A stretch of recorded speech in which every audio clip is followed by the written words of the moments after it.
Welcome to another iPhone BTS of this small business shoot that I put together for an insurance agent who wanted to make customer education videos. We're shooting in his home office, which was his choice. I swapped out his big office chair to this from the kitchen because I didn't really want to see the armrests and all that. I'm using a 300D to light him with the grid half on. And it is half on because I needed this side to get to this bounce a little bit better so I can kind of even out and make a less contrasty look. There's obviously no light in here because we closed the curtains, and I had to create a less dramatic look. Using that tube back there as a light to kind of just raise a little bit of ambience on that back wall because the walls are pretty dark and gray. So the tube light here is used for the hair light, rim light. It is at 4,000 Kelvin, so it's a little bit warmer than the 5600 Kelvin that I'm shooting with the cameras and this light. I have the Sennheiser 416 here with this Bumblebee Industries cover.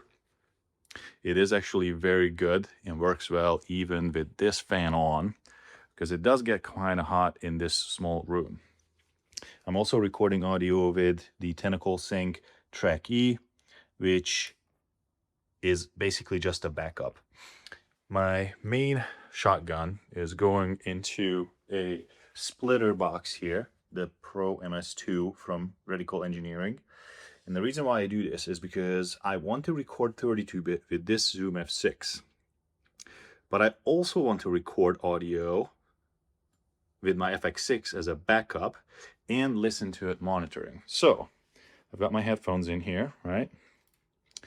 And I'm getting correct levels because this box splits the Sennheiser 416 correctly and balanced into 3 outputs. These 2 are directs, which I'm using, and there's also an isolated one. So if you get some buzzing, you can use the isolated one to get a clean feed. And so one goes into this FX6, which is probably going to be my main audio. But I also like to just have a backup and monitor. And the other reason is if I want to shoot the end of this YouTube video, which I'm going to demonstrate with the lights in a minute, I need to be able to just sit there and do it myself too. So, and this way I have files with usable audio.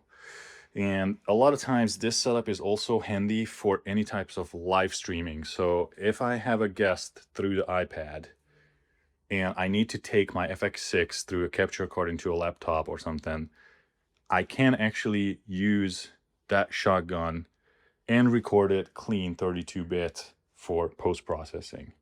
This is my FX6. That's the A-cam with the small rig teleprompter and my iPad to run the teleprompter software.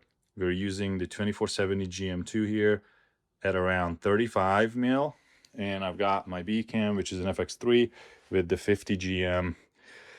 So that lens is at 2.8 and I'm shooting 3.2 on this because the teleprompter loses about 1/3 light through that lens. So I want to match my exposure.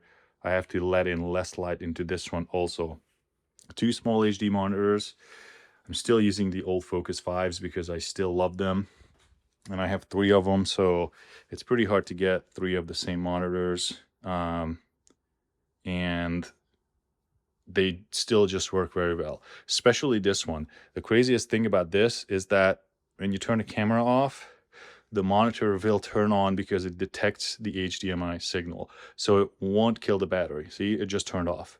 So if you just have the battery on it and you're using this as like your running gun camera, as soon as you turn it on, the monitor will turn on too because it detects the HDMI signal. And you don't even have to touch the power button on the side. Now, the SDI one doesn't do this, so that's a little bit different story, but I also can power this through the big V-mount, so keeping that on is not that big of a deal. I've got just a regular 300D at 30% with a light dome 3. I've got my slate, which we're not using as much as I thought, but I always bring it because it's part of my camera case. The camera case is still the same, Tenba, so all the stuff for cameras and audio fits in here. I'm only bringing the minimum for this because I knew it was going to be a small space. So I've got 2 Flotex, 3 C stands, 1 light, 2 tube lights, and a reflector. So this is as minimal as I can pretty much pack into my car and pull off a pretty decent looking shoot. I'm actually pretty happy with how it turned out in a small home office space, because he's literally working from this office every single day. He does not have a commercial location or anything like that. So, and he takes the customer calls at this desk. So we thought it would be a good look to have this in the background with his logo, with a clean desk. So now I'm going to sit in and talk about the lighting a little bit and turn them on one at a time to show you guys what that looks like. All right, here we are. This is the set and the scene. This exposure is set correctly by S-Log standards. So I've got 61% white in S-Log, which is 77 if you're monitoring with the S709 LUT. And skin tones are between 65 and 55. Roughly around 60 is where we fall on like this side if you actually measure with scopes. And I have my video checker right here, so if you're looking at it and actually pull some values off of it, this should be exactly at 77. I'm actually displaying my histogram on the small HD up there, so that's what I'm looking right now. And I can tell that this one is 77. So these are all correct, these lines, because I've got my black at like 3, this is like 18%, and then 41% gray, basically.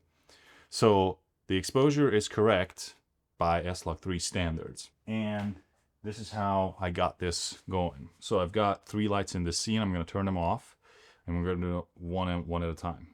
So this is the side light, this is my hair light, and the key light. Obviously, you can't see anything right now. It looks like I'm in the witness protection program.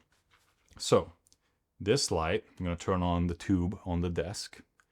It's only raising the exposure in the back behind me.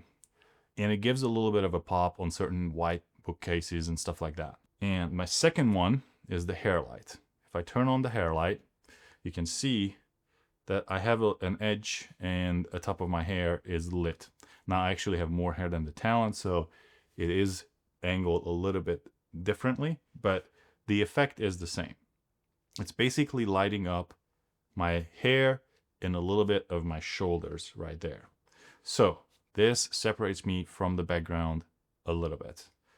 And I then can turn on the 300D, which is this light, which actually creates the correct exposure for my skin, which lands at about 60 IRE with the S709 LUT. So this should give a correct exposure as soon as I drop this into DaVinci Resolve and do my color space transforms. And I don't really need to do any type of other crazy color grade because this is business videos. So I just want it to be as accurate as possible. That's why I have the video checker. I'm gonna check the vector scope to make sure that the color dots are landing exactly where they should. And the only problem that could be from shifting colors a little bit is the teleprompter, because my lenses are basically the same as in G Master Sony's, the same sensor. There shouldn't be any issues, and we're shooting with identical settings. So I'm shooting 4K 30 in all eye, and I've got the white balance set to 5500 Kelvin, as always, pretty much with lights like these, and using 180-degree shutter, just how I do it on basically every shoot that I do. Now I'm going to show you guys some actual finished examples on what it looked like with the talent in my place.